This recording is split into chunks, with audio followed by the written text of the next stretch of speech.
आज स्टार्ट करते हैं आज new topic new chapter conic section से। Part A circle. Conic section के दो पार्ट्स में डिवाइड कर रखे हैं। पार्ट ए में सर्कल है और पार्ट बी में कोनिक सेक्शन का स्पेशल पार्ट है जिसमें पैराबोला, इलिप्स और हाइपरबोला मेंशन है। ठीक है, चैप्टर 9 से पहले हमने फिनिश किया बेटा। लास्ट टॉपिक था उसमें इनफाइनाइट टर्म्स का सम निकालना था जीपी के अंदर, वो लास्ट टॉपिक था। उससे आगे की एक्सरसाइज थी जो डिलीटेड सिलेबस में थी, वो हमने छोड़ दी बेटा। तो स्टार्ट करते हैं कोनिक सेक्शन का पार्ट ए सर्कल। डीपली समझेंगे सर्कल को, क्या है एक्चुअल सर्कल्स, उसकी applications, result, standard form, general form और कई तरीके के न्यू टॉपिक्स हमें यहाँ पे सीखने हैं। ऑब्वियसली आप पढ़ के आ चुके 10th क्लास में सर्कल को, वहाँ पे भी आपने डिफाइन किया था, बेसिक कॉन्सेप्ट सीखा था सर्कल के बारे में। टेंजेंट सर्कल पे, सीकेंट सर्कल पे, कोड क्या होती है सर्कल पे, तो वो सब चीजें हम पढ़ चुके। उससे आगे के जो टॉपिक्स इंक्लूड है सर्कल के अंदर वो हम डिस्कस करेंगे यहाँ क्लास 11th में। तो चलिए स्टार्ट करते हैं। सबसे पहले डेफिनेशन सर्कल की। तो सर्कल की डेफिनेशन क्या है मेनली वो देखिए। ए circle is the locus of a point, locus of a point। मैं अंडरलाइन करते जाता हूं, जो भी मेरे को आगे आपको डिस्क्राइब करना है, डिफाइन करना है, वो पॉइंट मैं अंडरलाइन कर रहा हूं। तो एक तो लोकस ऑफ ए पॉइंट अभी हम पढ़ेंगे क्या होता है एक्चुअल में। तो कह रहा है कि सर्कल वो लोकस ऑफ ए पॉइंट है विच मूव्स, जो मूव करता है बेटे इन ए प्लेन में, such that it's distance from the fixed point is always remains constant and same। ये आप याद रखोगे। अब जो जो चीज हाईलाइट करनी है वो देखो, जो भी चीज आपको यहां पे समझ में नहीं आ रही होगी फिलहाल उसको हाईलाइट करते हैं। कह रहे कि सर्कल वो लोकस ऑफ पॉइंट है जो मूव करता है प्लेन के अंदर। ठीक है बेटे, प्लेन के अंदर। तो सरफेस का कोई भी टुकड़ा ले लो, जैसे मैंने इस ब्लैक बोर्ड को सरफेस माना हुआ है, ब्लैक बोर्ड को ही मैंने सरफेस माना हुआ है और इस सरफेस का मैंने कोई भी एक टुकड़ा ले लिया, कोई भी एक टुकड़ा ले लिया, तो ये आपका बन गया बेटे प्लेन। ये आपका है प्लेन। तो कह रहा है कि इस प्लेन के अंदर एक पॉइंट ऐसा होगा जो कि आपका लोकस ऑफ पॉइंट होगा। वो लोकस ऑफ पॉइंट मूव करेगा इस तरीके से कि अगर हम उस लोकस ऑफ पॉइंट से डिस्टेंस मेजर करें, और कहां से डिस्टेंस मेजर करना आपको, फ्रॉम द फिक्स्ड पॉइंट, वो डिस्टेंस हमेशा क्या आना चाहिए बेटा, कांस्टेंट आना चाहिए। और क्या होगा बेटे, सेम होगा। सबसे पहले डिस्कस करेंगे लोकस ऑफ ए पॉइंट क्या होता है। तो हम कहेंगे sir any point lie on the curve, any point lie on the curve comma is called locus of a point, locus of a point। तो किसी कर्व पर अगर कोई पॉइंट लाई करता है तो उस पॉइंट को बोला जाता है लोकस ऑफ ए पॉइंट। तो मैंने ये कर्व ऐसे मूव कर दिया, इस कर्व पर मैं कहीं भी एक पॉइंट रख दूं तो वो बनेगा आपका लोकस ऑफ ए पॉइंट। अब ये कह रहा है कि ये लोकस ऑफ ए पॉइंट है, ये locus of a point move करता है, मूव करके मैंने क्लोज कर्व बना दी इस तरीके से, क्लोज कर्व बना दी मैंने। भाई लोकस ऑफ ए पॉइंट है तो किसी तरीके से मूव कर सकता है। तो मैंने कहा ये वो लोकस ऑफ ए पॉइंट है जो locus of a point move करता है प्लेन के अंदर। ये प्लेन के अंदर मूव कर रहा है बेटा, ये प्लेन के अंदर मूव कर रहा है, इस तरीके से मूव करके मैंने क्लोज वहीं पे ला दी। अब कह रहा है इस P पॉइंट का डिस्टेंस, इस P पॉइंट का डिस्टेंस आपको लेना है इस फिक्स पॉइंट से। अब एक फिक्स पॉइंट होना चाहिए, तो जो मैंने क्लोज कर्व बनाई है उस क्लोज कर्व के अंदर मैं कोई भी एक पॉइंट रख दूं तो इस पॉइंट का नाम होगा बेटे फिक्स पॉइंट। इस पॉइंट का नाम क्या होगा? Fix point. तो मैंने कहा इस P पॉइंट से डिस्टेंस मेजर करेंगे इस फिक्स पॉइंट से, तो ये हमेशा कांस्टेंट रहेगा और सेम भी आना चाहिए। अब ये पॉइंट मैंने क्लोज कर्व बना दी, तो पॉइंट मैं यहां भी रख सकता हूं, पॉइंट यहां भी रख सकता हूं, पॉइंट यहां भी रख सकता हूं, पॉइंट यहां भी रख सकता हूं, पॉइंट यहां भी रख सकता हूं। बेटे कोई भी पॉइंट रख लो, सबसे डिस्टेंस कांस्टेंट आएगा और सेम आना चाहिए। अगर डिस्टेंस सेम आया तो आप कहोगे कि सर ये सर्कल है। अब आप इसको ऑब्जर्व करके देखो, क्या ये सारे डिस्टेंस जो मैंने खींचे हैं, ड्रॉ किए, वो इक्वल है? आप कहोगे सर ये डिस्टेंस इक्वल है ही नहीं, ये डिस्टेंस तो इक्वल है ही नहीं। तो आप इस क्लोज कर्व का नाम सर्कल नहीं बोल सकते, इस क्लोज कर्व का नाम आप सर्कल नहीं बोल सकते। तो सर्कल तो क्या होगी? सर्कल में, सर्कल एक्चुअल में वो लोकस ऑफ पॉइंट होगा जो इस कर्व पर, इस प्लेन में इस तरीके से मूव करेगा। मूव करने के बाद हम क्लोज कर्व बना लेंगे, उस क्लोज कर्व के अंदर एक फिक्स पॉइंट रखेंगे, उस फिक्स पॉइंट से अगर हम डिस्टेंस मेजर करें, कहीं भी डिस्टेंस मेजर करें, वो डिस्टेंस हमेशा कांस्टेंट रहे और इक्वल भी रहे। तो ऐसे क्लोज कर्व को मैं सर्कल बोलूंगा, अदरवाइज वो सर्कल नहीं बोल सकते। तो मैंने कहा सर आप ऐसे ले लो, आप ऐसे ले लो, ये मैंने क्लोज कर्व बनाई है, कोई भी एक लोकस ऑफ पॉइंट लिया है, उसको मूव करता गया, मूव करता गया, एक ऐसा मैंने बना दिया, ठीक है। तो ये कहीं भी पॉइंट रख लो, आप P रख लो, Q रख लो, R रख लो, S रख लो, T रख लो, कहीं भी रख लो, ये Z रख लो, कोई पॉइंट रख लो, ये सारे आपके लोकस ऑफ पॉइंट है। कर्व पर कोई भी पॉइंट लाई करता है, मैंने कहा एनी पॉइंट, एनी पॉइंट बोला मैंने, any point lie on the curve is called locus of a point. तो कर्व पर कोई भी पॉइंट लाई करेगा तो लोकस पॉइंट होगा। इस क्लोज कर्व के अंदर आपको एक लेना है बेटा फिक्स पॉइंट, ये आपका हो गया फिलहाल के लिए फिक्स पॉइंट हो गया, आगे चल के मैं इसका नाम भी दूंगा, फिक्स पॉइंट हो गया।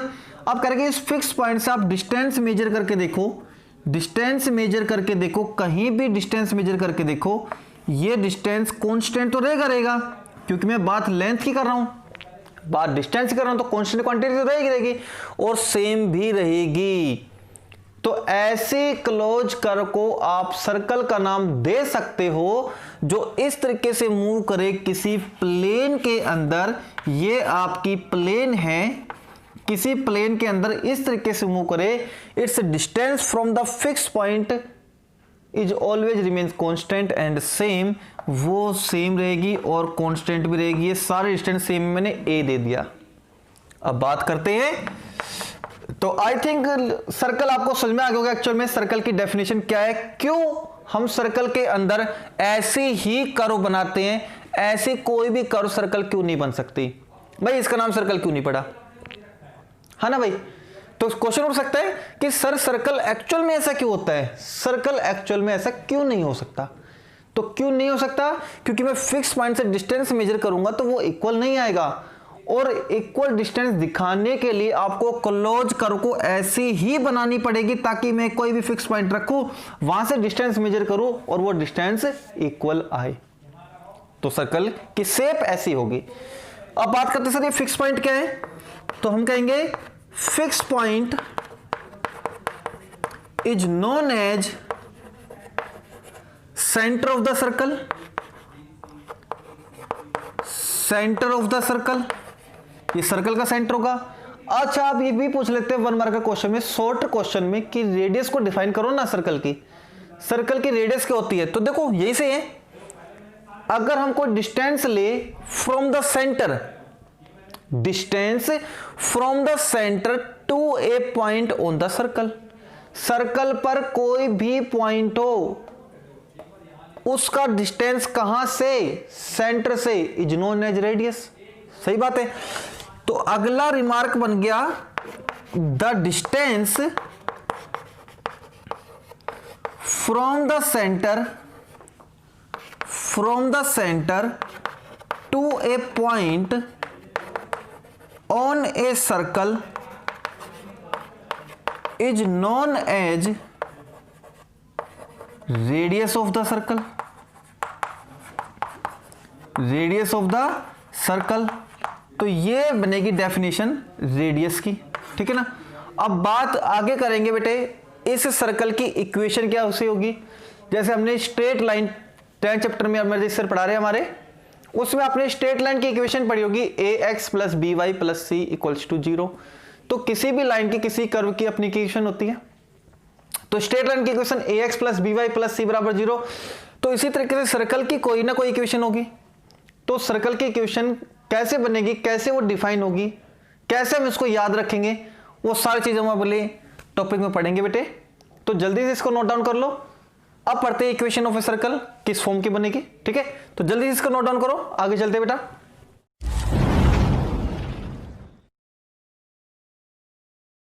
चलिए बेटा बात करते हैं अब next topic, form of a circle. Form of a circle, circle की फॉर्म कौन सी होगी, क्या फॉर्म है सर्कल की। तो फॉर्म ऑफ ए सर्कल में हम दो फॉर्म पढ़ेंगे।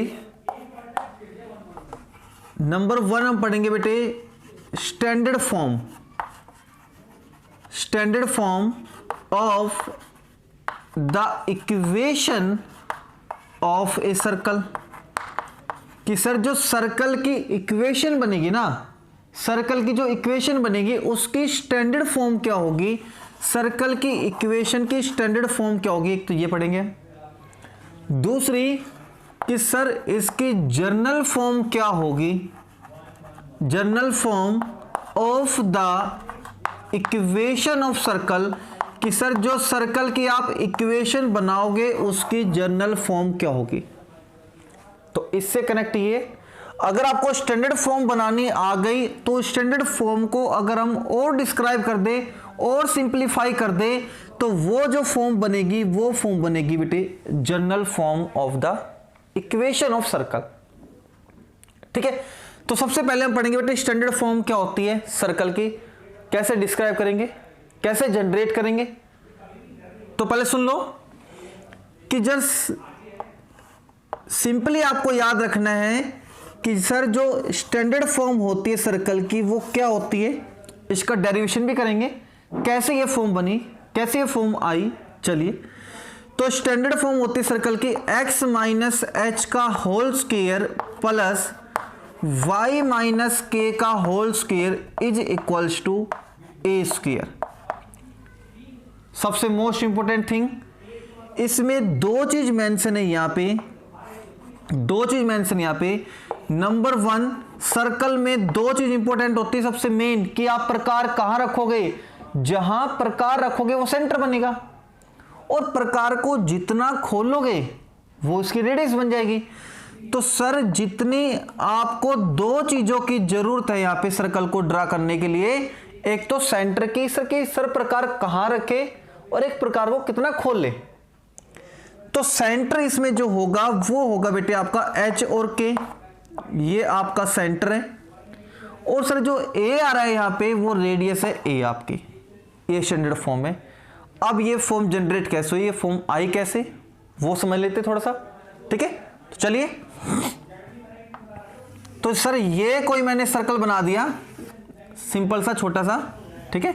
आप इसको सर्कल ही गैस करोगे थोड़े टाइम के लिए कि सर ये कोई सर्कल है आपका, ये कोई सर्कल है और ये सर्कल का सेंटर है।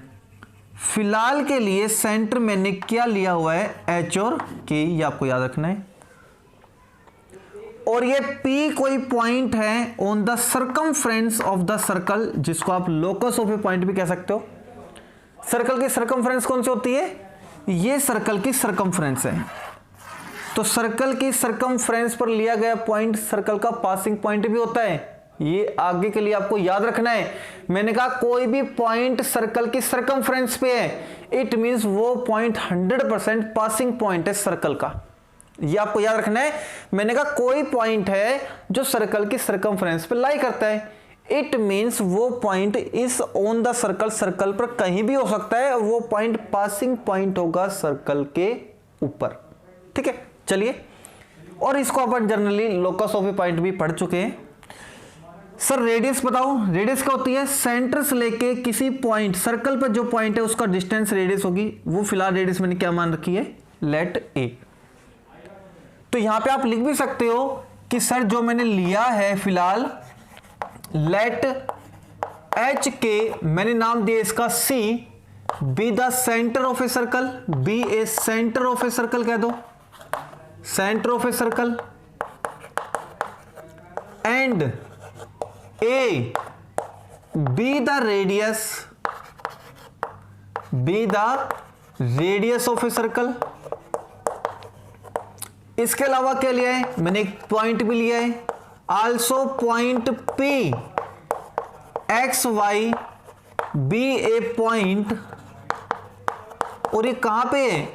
On the circumference, on the circumference of a circle. जो भी मैंने अभी आपके सामने गीत गाए थे वो मैंने लिख दिए, सिंपल सी बात है। जो मैंने यहां गीत गाए थे वो मैंने यहां पे लिख दिए।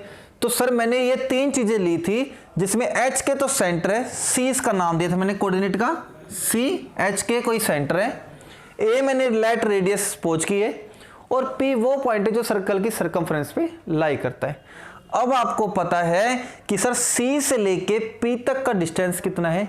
ए है। अकॉर्डिंग टू कंडीशन की बात करें, अकॉर्डिंग टू कंडीशन की बात करें तो सी से लेके पी तक का डिस्टेंस बेटा कितना है? ए है। और आप अच्छे से पढ़ के आए हो स्ट्रेट लाइन वाले चैप्टर में, दो पॉइंट के बीच का डिस्टेंस है ये ए, और दो पॉइंट के बीच का डिस्टेंस कैसे निकालते हैं? दो पॉइंट के बीच का डिस्टेंस निकालते हैं under root of x1 minus x2 का स्क्वायर, यानी x माइनस h का square plus y minus k का square is equal to a। और अंडर रूट को कैंसिल आउट करने के लिए आप इसका कर दोगे स्क्वायरिंग बोथ साइड, तो बन जाएगी सर x माइनस h का square plus y minus k का whole square is equal to a का square, which is required standard form of a circle. तो ये क्या बन गई आपकी? Which is the required standard form of a circle. ये सर्कल की रिक्वायर्ड स्टैंडर्ड फॉर्म बन चुकी है। बहुत सिंपल सा डेरिवेशन है, छोटा सा डेरिवेशन है, सब कुछ समझ में आ गया होगा आपको अच्छे से। बात करते हैं कि सर इसकी जनरल फॉर्म को कैसे डिस्क्राइब करेंगे, है ना भाई? तो जल्दी से प्यारा से इसको नोट डाउन कर लो। यहीं से मैंने कहा था स्टैंडर्ड फॉर्म जैसी आ जाएगी तो इस स्टैंडर्ड फॉर्म को और अच्छे से सिंप्लीफाई कर दे, मींस इसका होल स्क्वायर ओपन कर दे, इसका होल स्क्वायर ओपन कर दे, और इसको सिंप्लीफाई कर दे और एक छोटा सा कोई नया रूप दे दे। भाई ये रूप दे नहीं सकते, कोई छोटा सा नया रूप दे दे, इसको मैं सिंप्लीफाई करके कोई छोटा सा नया रूप दे दूं तो वो क्या बन जाएगी बेटे? जनरल फॉर्म बन जाएगी। किसकी? इक्वेशन ऑफ सर्कल की। वो बात करेंगे अभी, जल्दी से इसको नोट डाउन करो, ठीक है? चलिए बेटा आप डिस्कस करते हैं general form of the equation of circle. Circle की इक्वेशन की जनरल फॉर्म क्या हो सकती है? तो अभी हमने पढ़ा है कि सर सर्कल की जो स्टैंडर्ड फॉर्म होती है वो ये होगी, x माइनस एच का square plus y minus k का whole square is equals to a square. और बिल्कुल अच्छे से जाना था कि सर इसमें जो h और k है वो सेंटर है और a हमारी रेडियस है, बिल्कुल। चलो इसको सोल्व करते हैं। a माइनस बी का होल स्क्वायर ओपन करते हैं तो a स्क्वायर प्लस में b स्क्वायर और माइनस में 2ab ये बनेगा, प्लस a माइनस बी का होल स्क्वायर ओपन करो तो a स्क्वायर प्लस में b स्क्वायर माइनस में 2ab ओपन करेंगे ये बनेगा, और a स्क्वायर आपके पास बन जाएगा ये माइनस का a स्क्वायर बराबर क्या बन गया? 0। बिल्कुल सही है। तो इसमें आप सिंप्लीफाई करो, पहले एक्स स्क्वायर की टर्म, फिर वाई स्क्वायर की टर्म, फिर एक्स की टर्म, फिर वाई की टर्म, और फिर बारी आती है कांस्टेंट की, एच स्क्वायर प्लस में के स्क्वायर माइनस का ए स्क्वायर बराबर क्या बन जाएगा? 0। बिल्कुल मैंने सेट कर दिया बेटे, एक्स स्क्वायर की टर्म, वाई स्क्वायर की टर्म, एक्स की टर्म, वाई की टर्म और कांस्टेंट टर्म, ठीक है। अब इसमें नाम देंगे, मैंने कहा था सिंप्लीफाई करो और कोई स्टैंडर्ड, कोई सिंप्लीफाई करके एक छोटा सा नाम दे दो इनको, ताकि पहचानने में आसानी हो जाए और स्टैंडर्ड फॉर्म से डिफरेंट भी लगे।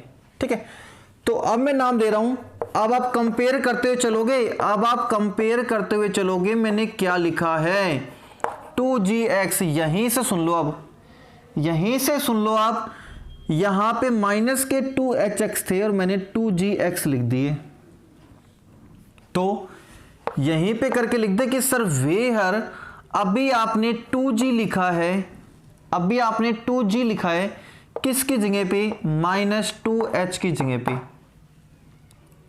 सही बात है, तो कैंसिल आउट करते हैं, तो हम कहते हैं सर h की वैल्यू क्या आ गई आपके पास, -g, ये माइनस साइन मैंने यहां लिया है, h की वैल्यू क्या आ गई, -g, इतना आप याद रखोगे। आगे चलो, प्लस में मैंने बोला 2fy, सर ये क्या कर दिया, अब आपने 2f लिख दिया किसकी जगह पे, -2k की जगह पे, और सर कैंसिल आउट करेंगे तो सर k की वैल्यू आपको क्या मिल जाएगी, -f मिल गई, ये भी याद रखोगे। ठीक है भाई, और प्लस में मैंने लिख दिया ये सारे कांस्टेंट हैं और कांस्टेंट को मैंने c नाम दे दिया, कांस्टेंट को मैंने c नाम दे दिया, तो आप बोलोगे सर c क्या है यहाँ पे, तो आप बोलोगे सर h² + k² - a² की वैल्यू c है, वो बराबर क्या है, 0। बिल्कुल सही है, बिल्कुल सही है। तो ये कह रहा है कि सर यहाँ पे a² की वैल्यू बताओ ना क्या आएगी, तो हम कहेंगे सर a² की वैल्यू निकालनी है आपको, तो a² तो ले आओ इधर और c ले जाओ इधर, तो ये बन जाएगा h² प्लस में k² माइनस में c, और सर यहां से स्क्वायर हटाओगे तो ये फिलहाल क्या बन जाएगी, h² प्लस में k² माइनस में c। बिल्कुल सही बात है, और मैंने यहाँ पे प्लस माइनस का साइन नहीं लगाया, ओनली पॉजिटिव साइन है, क्योंकि a को अभी मैंने थोड़ी देर पहले क्या बताया था, रेडियस, और रेडियस ऑलवेज पॉजिटिव होगी, तो यहाँ पे माइनस का साइन मैंने नहीं लगाया। आगे और भी डिस्क्राइब करेंगे। तो सर कह रहा है कि ये जो इक्वेशन आपके पास बन के आई है ना, ये जो इक्वेशन बन के आई है वो आपकी क्या है, जर्नल फॉर्म है इक्वेशन ऑफ सर्कल की। तो अब आपके मन में क्वेश्चन ये उठ रहा है कि सर अगर ये भी इक्वेशन है सर्कल की, अगर ये भी इक्वेशन है सर्कल की, तो इसके सेंटर और रेडियस बताओ क्या है, इसके सेंटर और रेडियस बताओ क्या है। तो मैंने कहा था, मैंने इसी फॉर्म को तो सिंपलीफाई करके यहां लिखा है, तो जो भी यहां पे कुछ था अब भी वही कुछ होगा। यहां पे सेंटर था बेटे आपका, इस फॉर्म का जो सेंटर था h और k, ये आपका था सेंटर के कोऑर्डिनेट, और रेडियस आपकी इसके अंदर थी a। अब मैंने इन फॉर्म को सोल्व करके जो भी h और k की वैल्यू निकाली वही सेंटर रहेंगे, कोई चेंज हो ही नहीं सकता, क्योंकि मैंने इसी फॉर्म को सोल्व करके बेटे ये आंसर बनाए। तो जो इस फॉर्म में था वो रिप्लेस किससे हो गया वो चेक कर लो, तो वो आ जाएगा। तो हम कहेंगे सर अगर आपके स्टैंडर्ड फॉर्म से जनरल फॉर्म बन चुकी, तो इसी फॉर्म में जो आपका सेंटर रहेगा वो पहले h और k था, लेकिन जो अब वैल्यू आ गई वो क्या आ गई, h की वैल्यू तो -g और k की वैल्यू है -f। तो आप कहोगे सर अगर जर्नल फॉर्म आपको दे दी जाए, जनरल फॉर्म आपको दे दी गई है, तो उससे सेंटर निकालने का फॉर्मूला क्या है, -g और -f, यहां पे सेंटर के कोऑर्डिनेट होंगे। बिल्कुल सही है। फिर बात करोगे सर ये जो मिलेगा वो g और f मिलेंगे कहां, तो g और f देखो कहां मिलेंगे, यहां मिलेंगे g और f, ठीक है ना, g और f मिलेंगे। अब बात करते हैं सर रेडियस, रेडियस को मैंने लिखा था a की वैल्यू, और रेडियस अगर a की वैल्यू, तो a की वैल्यू यहां पे क्या आई है, a की वैल्यू आई है आपके पास √h² प्लस में k² माइनस में c। अब वैल्यू में इसकी भर दूं बेटे, h की वैल्यू आपके पास कितना है, -g है, h की वैल्यू कितनी है, -g, तो -g का स्क्वायर यानी -g का स्क्वायर g² ही आएगा, प्लस k की वैल्यू कितनी है, -f, तो -f का स्क्वायर कितना आएगा, f² आएगा, और माइनस में क्या बेटे c। तो जर्नल फॉर्म से अगर आपको रेडियस फाइंड आउट करनी है तो इसका फॉर्मूला बनेगा ये। अंडर रूट के अंदर G square plus F square minus में सी।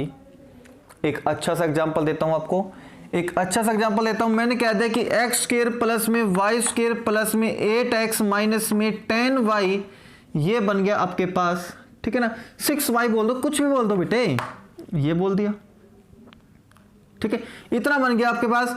और फिर मैंने कह दिया प्लस में 2 है बराबर में 0 है। अब बताओ कितना बनेगा, अब बताइए कितना बनेगा। चलो बात करते हैं। ये आपके पास आ गई, आपके पास इक्वेशन +2 बराबर 0।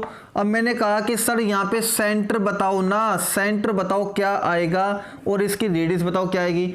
तो उसके लिए देखो, इसमें सेंटर और रेडियस दोनों चीज निकालनी है, इसमें सेंटर और रेडियस दोनों चीज निकालनी है। कंपेयर करो कि सर x का जो भी कोफिशिएंट होगा वो क्या कहलाएगा, 2g। तो x का कोफिशिएंट मार्क कर लो, तो हम कहेंगे सर 2g की वैल्यू यहां पर 8 है। सर y का जो भी कोफिशिएंट होगा वो कहलाएगा 2f, तो हम कहेंगे सर 2f की वैल्यू यहां पे -6 है।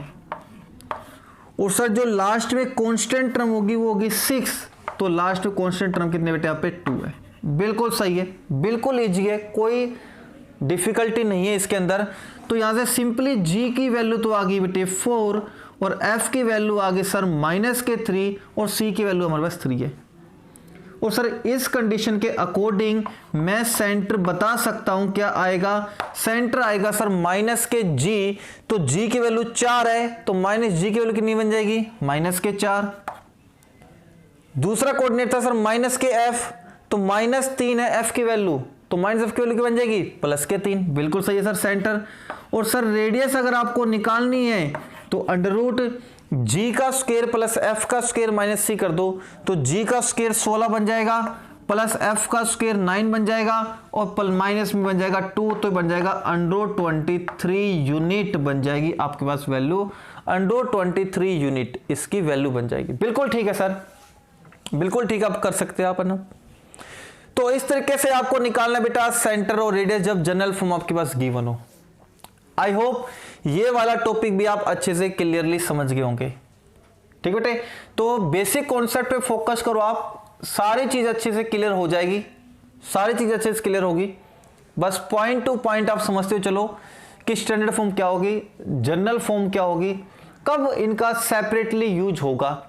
यूज भी समझ लो, जब किसी क्वेश्चन में सेंटर और रेडियस चीज गिवन हो, जब किसी क्वेश्चन में सेंटर और रेडियस गिवन हो तो हम यूज करेंगे standard form of the circle.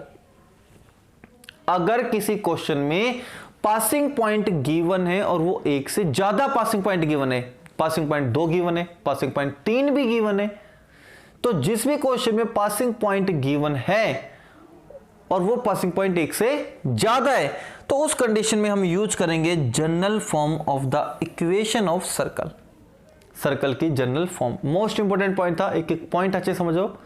जिस क्वेश्चन में सेंटर और रेडियस गिवन है तो स्टैंडर्ड फॉर्म यूज करेंगे, जिस क्वेश्चन में पासिंग पॉइंट गिवन है और वो एक से ज्यादा पासिंग पॉइंट गिवन है तो उस कंडीशन में यूज करेंगे general form of the equation of circle. अगर डायरेक्टली आपको जनरल फॉर्म दी गई है और कह रहा है कि सेंटर और रेडियस बताओ, तो सेंटर निकालने का फॉर्मूला ये है -g, -f, और रेडियस निकालने का फॉर्मूला ये है g² + f² - c का होल अंडर रूट। इस तरीके से निकालेंगे, मैंने एग्जांपल भी दिया है बहुत अच्छा। अगले टॉपिक की तरफ चलते हैं, जल्दी इसको नोट डाउन कर लो बेटा, ठीक है। चलिए बेटा, जितना अब तक हमने पढ़ा है उसका यूज कर लेते हैं। एक दो क्वेश्चन लेते हैं एक्सरसाइज से। एक्सरसाइज 11.1 गिवन है एनसीईआरटी से, एनसीईआरटी से कंप्लीटली ये चैप्टर हम करेंगे बेटा, ठीक है। 11.1 क्वेश्चन दे रखा है बेटा, कह रहा है कि in each of the following exercise 1 to 5, कह रहा है कि एक्सरसाइज में जो क्वेश्चन है 1 to 5, इन क्वेश्चन 1 to 5 में आपको इक्वेशन निकालनी है सर्कल की।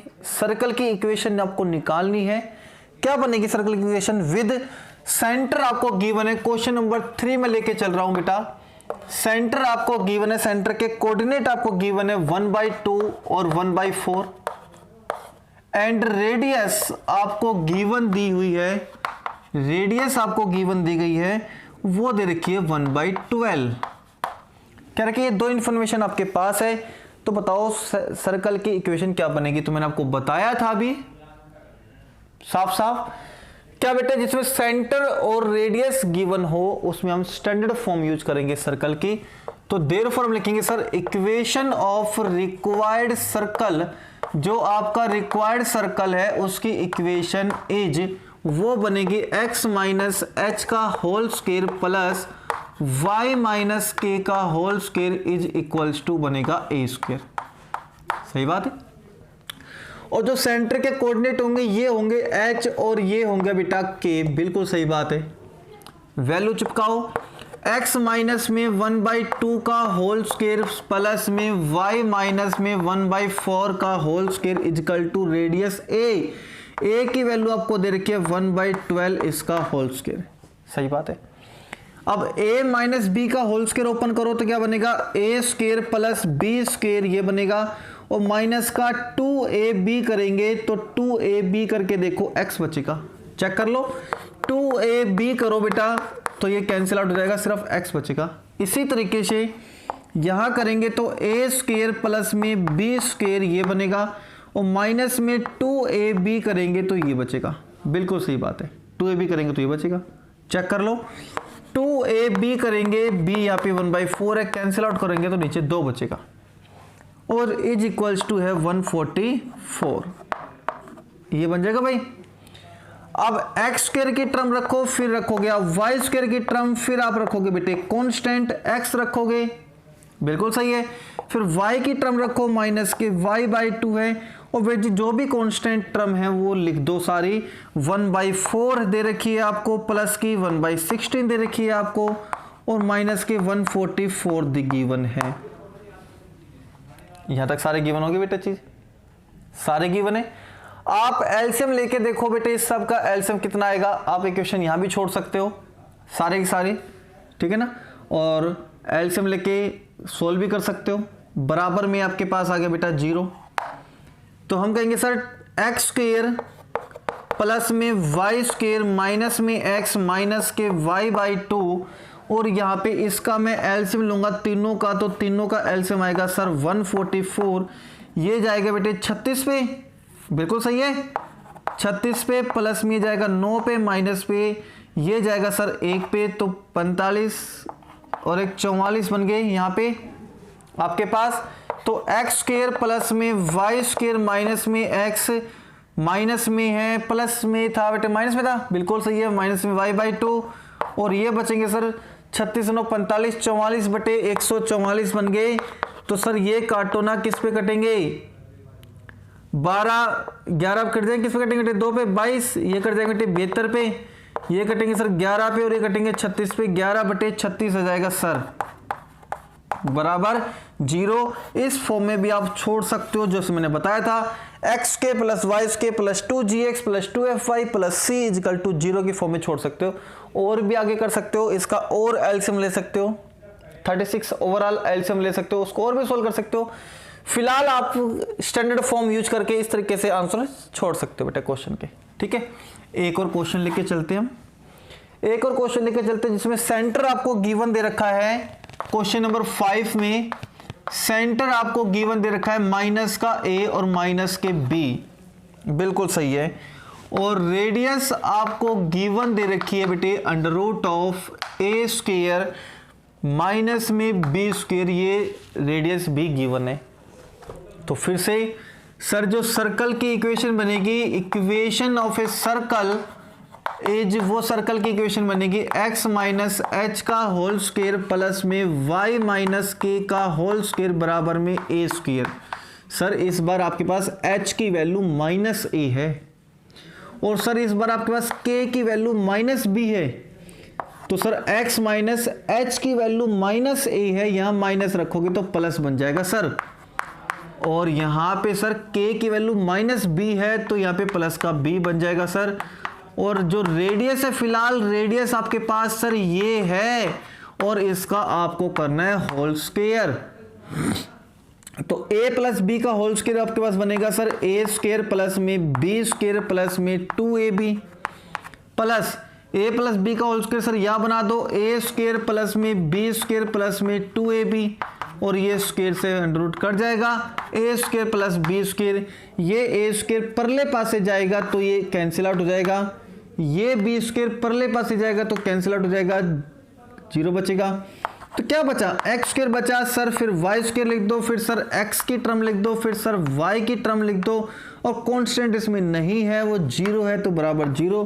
ये रिक्वायर्ड इक्वेशन बन जाएगी आपके सर्कल की। बिल्कुल सही है, इतना आपने सीख लिया यहां तक। ठीक है, एक और एग्जांपल लेके चलते हैं।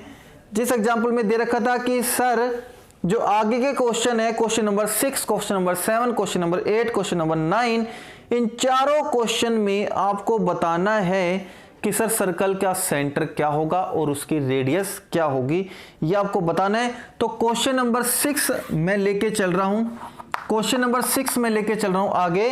तो क्वेश्चन नंबर 6 बेटे सारे बेसिक कॉन्सेप्ट हमने कर रखे हैं। x प्लस 5 का होल स्क्वायर प्लस में y माइनस 3 का होल स्क्वायर और बराबर आपको दे रखा बेटा 36। इस फॉर्म को मैच करोगे बेटे, इस फॉर्म को मैच करोगे। तो मैंने कहा सर ये स्टैंडर्ड फॉर्म के तरीके से दे रखा है और मैं इसका कंपैरिजन इससे करूंगा, x माइनस एच का स्क्वायर प्लस में y माइनस के का होल स्क्वायर बराबर a का होल स्क्वायर। अगर ये स्क्वायर में है तो इसको भी स्क्वायर में लिखो, और ये किसके स्क्वायर में लिखा जाएगा, 6 का स्क्वायर लिखा जाएगा। सर ये 6 का स्क्वायर आप लिख सकते हो, कंपेयर करो।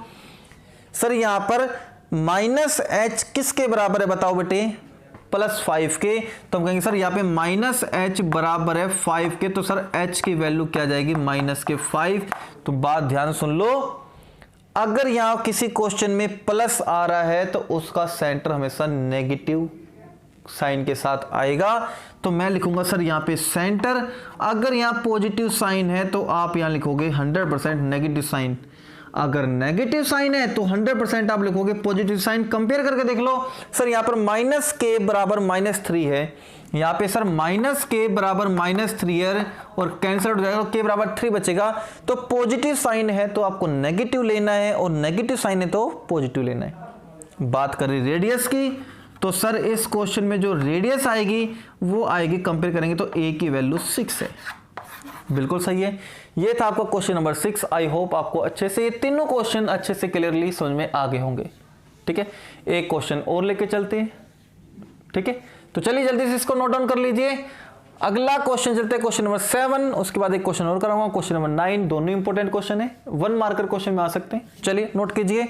चलिए बेटा अगले 2 क्वेश्चन और करते हैं। जो हमने सीखा है उसी पे डिपेंड है ये, और आप दोनों क्वेश्चन को देख के समझ गए होंगे कि सर इसमें तो जनरल फॉर्म का यूज किया गया है। अगर जनरल फॉर्म का यूज किया गया है तो आप सीधे सीधे ये लिखोगे। पहले मैं आपको बेसिक कॉन्सेप्ट से सिखाता हूं, फिर मैं आपको डायरेक्टली भी निकालना सिखाऊंगा सेंटर और रेडियस। ठीक है, तो हम कहेंगे sir which is of the form of, ये सर जो फॉर्म है वो मैच कर रही है इसमें। पहले ये देख लो कि सर एक्स स्क्वायर और वाई स्क्वायर का कोफिशिएंट 1 होना चाहिए, तब तो ये जनरल फॉर्म में मैच करते हुए नजर आएंगे आपको। अगर कोई कंडीशन क्वेश्चन ऐसा मिल गया जिसमें एक्स स्क्वायर वाई स्क्वायर का कोफिशिएंट 1 नहीं है, तो पहले आप 1 बनाओगे, जैसे कि हम वहां बनाएंगे अभी थोड़ी देर के बाद। कि सर ये कह रहा है कि जो भी इक्वेशन होगी आपकी वो जनरल फॉर्म से मैच करनी चाहिए हूबहू। तो सबसे पहले यही 2 मैच करना चाहिए, एक्स स्क्वायर और वाई स्क्वायर का कोफिशिएंट 1 होना चाहिए, तो ऐसा है। तो फिर आगे कहोगे सर तो जो भी x का कोफिशिएंट होगा वो 2g से कंपेयर करोगे, जो भी y का कोफिशिएंट होगा वो आप 2f से कंपेयर करोगे, और जो भी कांस्टेंट टर्म होगी वो आप c से कंपेयर करोगे। तो चलिए भैया, तो हम कहेंगे सर यहाँ पे सर देयरफॉर 2g की वैल्यू आप कहोगे सर ये तो x का कोफिशिएंट लिया है तो ये तो x का कोफिशिएंट लो -4। सर आपने y का कोफिशिएंट 2f लिखा है लेकिन हमारे पास तो -8 है। सर आपने c कांस्टेंट लिखा है लेकिन मेरे पास तो -45 है। तो यहाँ पे g की वैल्यू आ जाएगी सर -4, f की वैल्यू आ जाएगी g की वैल्यू -2 आएंगी क्योंकि 2 डिवाइड में भी जाएगा। f की वैल्यू आएगी -4 और c की वैल्यू तो है हमारे पास। ये 3 वैल्यू आपके पास आ गई। और सर यही है काम। सेंटर के कोऑर्डिनेट में लिखूंगा तो सेंटर के कोऑर्डिनेट बनेंगे -g और -f। तो अब आप बता दीजिए सर g की वैल्यू -2 है तो ये बन जाएगा -2 था +2 बन जाएगा। और सर -f है लेकिन ये -4 है तो +4 बन जाएंगे। ठीक है, बिल्कुल सही बात है। रेडियस और निकाल लो सर, रेडियस का फॉर्मूला बनेगा G square plus F square minus C, और ये बन जाएगा सर जी का स्क्वायर करेंगे तो -2 का स्क्वायर 4 बनेगा, प्लस एफ का स्क्वायर बनेंगे, इसका स्क्वायर करेंगे तो 16 बनेगा, और माइनस के सी बेटे माइनस के 45, तो प्लस के 45 बन गए सर, ये बन जाएंगे आपके पास 20, और ये बन गए सर 65 बन गए। बिल्कुल सही बात है भाई, ये 20 बन गए और ये 45 65 बन गए हमारे पास। ये हमारे पास आ गई रेडियस। अब बात करते हैं क्या सर कोई ऐसा छोटा सा फॉर्मूला भी है कि डायरेक्ट देखते बता दे हम, अगर मल्टीपल चॉइस क्वेश्चन में आता है ये क्वेश्चन, तो क्या सर इतना बड़ा क्वेश्चन करना है ये मल्टीपल चॉइस में आ गया तो नहीं बेटा, बिल्कुल सिंपल सा है। मैं इसका सेंटर डायरेक्ट निकालना सिखाता हूं आपको, बस आपको पता होना चाहिए x के कोएफिशिएंट से आपको g मिलेगा, y के कोएफिशिएंट से आपको f मिलेगा। बिल्कुल सिंपल सा है। बताऊं अब, जो भी x का कोएफिशिएंट है उसका हाफ करके साइन चेंज कर दो। अरे सर ये तो बहुत छोटा सा हो गया। जो भी y का कोएफिशिएंट है उसका हाफ करके साइन चेंज कर दो। सर ये था क्या? तो यही बेटा इसका सेंटर है। बिल्कुल सिंपल सा है। x का जो भी कोएफिशिएंट हो उसको हाफ करके साइन चेंज कर दो, जो भी y का कोएफिशिएंट है उसका हाफ करके साइन चेंज कर दो, ये बन जाएगा। और रेडियस क्या कैसे निकालेंगे? सर इसका स्क्वायर करो ये आएगा, सर इसका स्क्वायर करो ये आएगा, और माइनस में c ये बन जाएगा। बिल्कुल ठीक है। अब ये आ जाओ, सर हम कहेंगे इस फॉर्म को मैच करनी है, पहले मैच करेंगे तो इन दोनों का कोएफिशिएंट यहाँ पे 1 होना चाहिए। अभी मैंने बताया जनरल फॉर्म से मैच करी तो इन दोनों का कोएफिशिएंट यहाँ पे 1 होना चाहिए, 1 नहीं तो 1 करेंगे तो डिवाइडिंग बाई 2 करेंगे थ्रू आउट, डिवाइडिंग बाई 2 से डिवाइड करेंगे, और वो भी कैसे बेटे? थ्रो आउट डिवाइड करेंगे। तो 2 को यहां से डिवाइड करेंगे तो x स्क्वायर आएगा, 2 को यहां से डिवाइड करेंगे तो y स्क्वायर आएगा, और 2 को यहां से डिवाइड करेंगे तो ये बन जाएगा। y का कोएफिशिएंट इसके अंदर नहीं है तो मैंने 0 लिख दिया, और लिखने की जरूरत भी नहीं है। बस अब मैं आपको डायरेक्ट निकालना सिखा रहा हूं, वो सुन लो। तो सर इसका जो सेंटर बनेगा डायरेक्टली x का जो भी कोएफिशिएंट हो उसका हाफ करना है, तो 1/2 का हाफ बनेगा 1/4। ये ध्यान रखना, 1/2 का हाफ 1/4। किसी का भी हाफ करना है आपको तो नीचे 2 लगा दो। जैसे आपको हाफ करना है बेटे, मैं पूछ लूं आपसे इसका हाफ बताना, 3/2 का हाफ बताना, तो आप बोलोगे सर 2 लगा दो, 3/4 बनेगा। 3/2 का हाफ 3/4 बनेगा। मैंने कहा सर 5 का हाफ बताना, जिसका भी हाफ बताना है उसके अपॉन में 2 रख दो, वो उसका हाफ बनेगा। तो 1/2 का हाफ बनेगा 1/4। मैंने कहा था साइन भी चेंज करना है, तो हाफ करके साइन चेंज कर दिया, माइनस था प्लस हो गया। y का कोएफिशिएंट ढूंढो, y का कोएफिशिएंट सर नहीं है, y का कोएफिशिएंट 0 है और 0 का हाफ भी 0 होगा। सर सेंटर आ गया। रेडियस निकाल दो ना भैया, रेडियस निकाल लो। तो हम कहेंगे सर इसका स्क्वायर कर दो तो ये बनेगा, सर इसका स्क्वायर कर दो तो ये बनेगा। कांस्टेंट टर्म ढूंढो, सर कांस्टेंट टर्म भी नहीं है यहाँ पे, तो यही है। तो सर √1/16 की वैल्यू चेक कर लो। √1 की वैल्यू 1 होती है, √16 की वैल्यू 4 होती है, तो ये बन जाएगा 1/4 यूनिट। ये बन जाएगी आपके पास रेडियस। सिंपल सा था। तो इतना हमने सीखा था बेटे आज के टॉपिक में। तो क्वेश्चन नंबर 1 से लेके क्वेश्चन नंबर 9 तक आपके प्रैक्टिस करनी है, आपको प्रैक्टिस करनी। जो भी प्रॉब्लम हो मेरे से शेयर कर लो बेटे व्हाट्सएप ग्रुप में, ठीक है। तो आज के लेक्चर में केवल इतना ही, और अब भी बेसिक कॉन्सेप्ट खत्म नहीं हुए। जितने बेसिक कॉन्सेप्ट मैंने बताए हैं उसके सिमिलर क्वेश्चन मैंने यहाँ पे कराए हैं। कल मैं बताऊंगा सर्कल की इक्वेशन और कैसे बना सकते हो, जब उसका सेंटर x एक्सिस पे होगा, जब उसका सेंटर y एक्सिस पे होगा। ऐसे सर्कल की इक्वेशन क्या बनेगी जब वो सर्कल दोनों एक्सिस को टच करेगा। ऐसे सर्कल की इक्वेशन क्या बनेगी जो सर्कल फर्स्ट क्वाड्रेंट में होगा और x एक्सिस को टच करेगा। ऐसे सर्कल की इक्वेशन क्या बनेगी जिसका सेंटर x एक्सिस पे होगा। तो ऐसे खूब सारे क्वेश्चंस है बेटे जो पूछे जाते हैं, वो कल के टॉपिक में डिस्कस करेंगे, कल के लेक्चर में डिस्कस करेंगे। अगर आपको लेक्चर अच्छा लगा हो, समझ में आ गया हो, तो वीडियो लेक्चर को लाइक करने के साथ साथ चैनल को सब्सक्राइब कर लो। और भी अच्छी अच्छी वीडियो मैं आपके लिए लाता रहूंगा। कल मिलते हैं एक और इंटरेस्टिंग और मजेदार लेक्चर के साथ, तब तक आप बने रहे अनुसर के साथ। हैव ए नाइस डे बेटा, थैंक यू।